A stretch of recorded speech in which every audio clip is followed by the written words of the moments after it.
जय श्री राधे कृष्ण। आप सभी का आपके अपने YouTube चैनल पे बहुत बहुत स्वागत है। आइए आज आप सब सुनेंगे अहोई अष्टमी व्रत की कथा। कार्तिक माह के कृष्ण पक्ष की अष्टमी तिथि के दिन अहोई अष्टमी का व्रत किया जाता है। इस व्रत को स्त्रियां अपने पुत्र की लंबी आयु के लिए, पुत्र प्राप्ति हेतु, सुख समृद्धि की प्राप्ति हेतु इस व्रत को धारण करती हैं। आप सभी को अहोई अष्टमी व्रत की ढेर सारी शुभकामनाएं।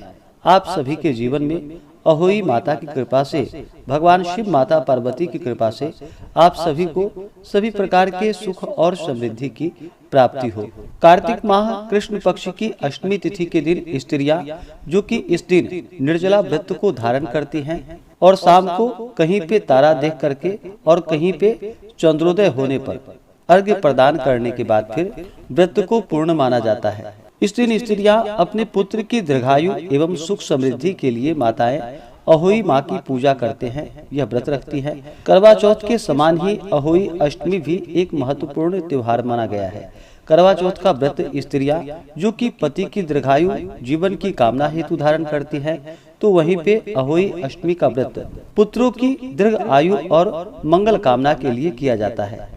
इस दिन सायंकाल दीवार पर 8 कोने वाली एक पुतली अंकित की जाती है। उस पुतली के पास ही स्याहू माता तथा उनके बच्चों के चित्र भी बनाए जाते हैं। फिर पृथ्वी को शुद्ध और पवित्र कर एक लोटे में जल भरकर एक पीढ़ा या पाटा पर कलश की भांति रखकर अहोई माता की कथा सुनी जाती है। कथा सुनते वक्त जो कि हाथ में अनाज ले लेनी चाहिए और साथ अनाज के दाने रख करके कथा को सुननी चाहिए। अगर आप सब विशेष प्रकार से अहोई अष्टमी व्रत के शुभ मुहूर्त पूजन समय व्रत महत्व नियमों के बारे में जानना चाहते हो तो उसका वीडियो अलग से हमारे चैनल पे अपलोड है। आप वहां से जाकर के जानकारियां को प्राप्त कर सकते हैं। तो आइए सुनते हैं अहोई अष्टमी व्रत की कथा। तो बोलिए प्रेम से अहोई माता की जय, भगवान भोलेनाथ की जय, माता पार्वती की जय। कथा के अनुसार एक साहूकार था जिसके 7 बेटे और एक बेटी थी। उसके सभी पुत्रों का विवाह हो चुका था।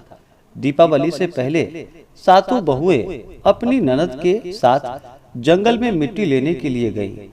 वहां वे मिट्टी खोद रही थी।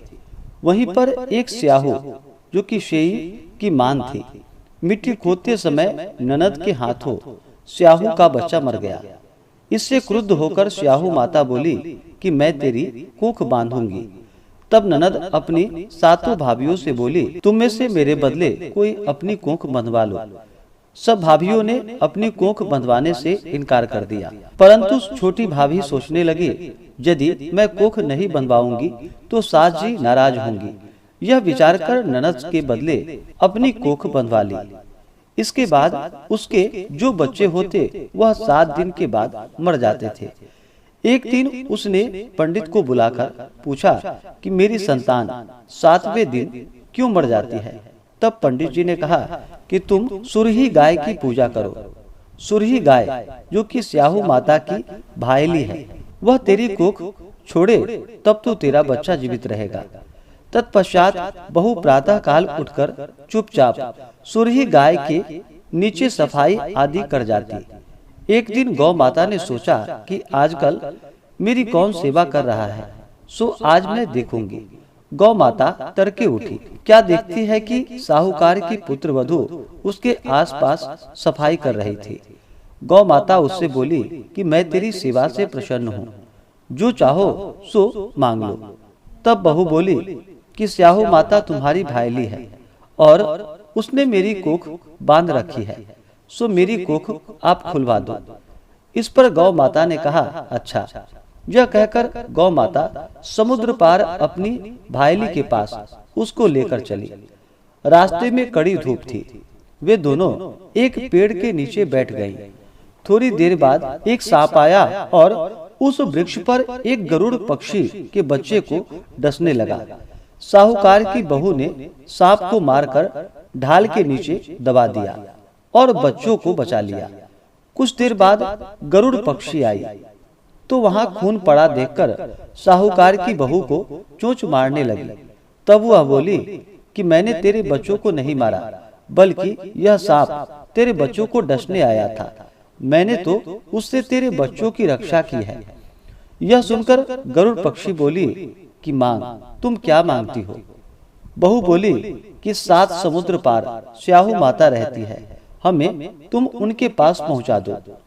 तब गरुड़ पंखनी ने दोनों को अपनी पीठ पर बैठाकर स्याहू माता के पास पहुंचा दिया। स्याहू माता उन्हें देखकर बोली कि आ बहन, बहुत दिनों बाद याद आई। फिर कहने लगी कि बहन, मेरे सिर में जुएं पड़ गई है। तब सुरही के कहने पर साहूकार की बहू ने सलाई से उनकी जुएं निकाल दी।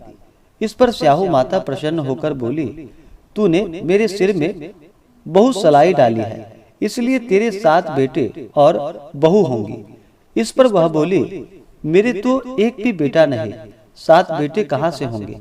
इस पर स्याहू माता बोली कि वचन दिया, वचन से फिरूं तो धोबी के कुंड पर कंकड़ी हूँ।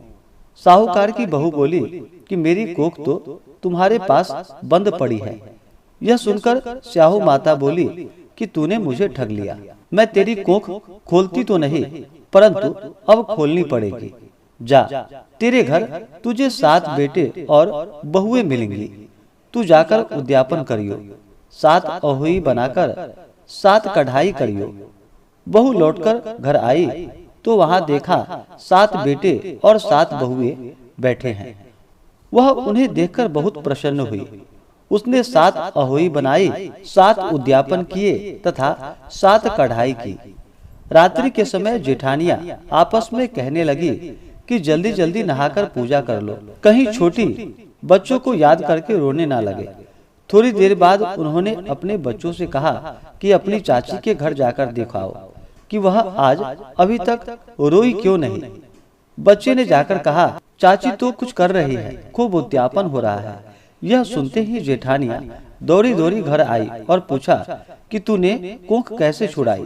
वह बोली, तुमने तो कोख बंधाई नहीं, सो मैंने कोख बंधा ली थी। अब स्याहू माता ने कृपा करके मेरी कोख खोल दी।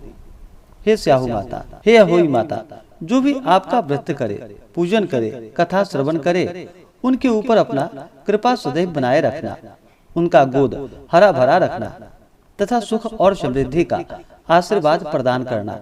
तो बोलिए प्रेम से अहोई माता की जय, सर्वदेवी देवता की जय, भगवान भोलेनाथ की जय। तो आशा करता हूँ कि यह जानकारी आपको अच्छा लगा हो।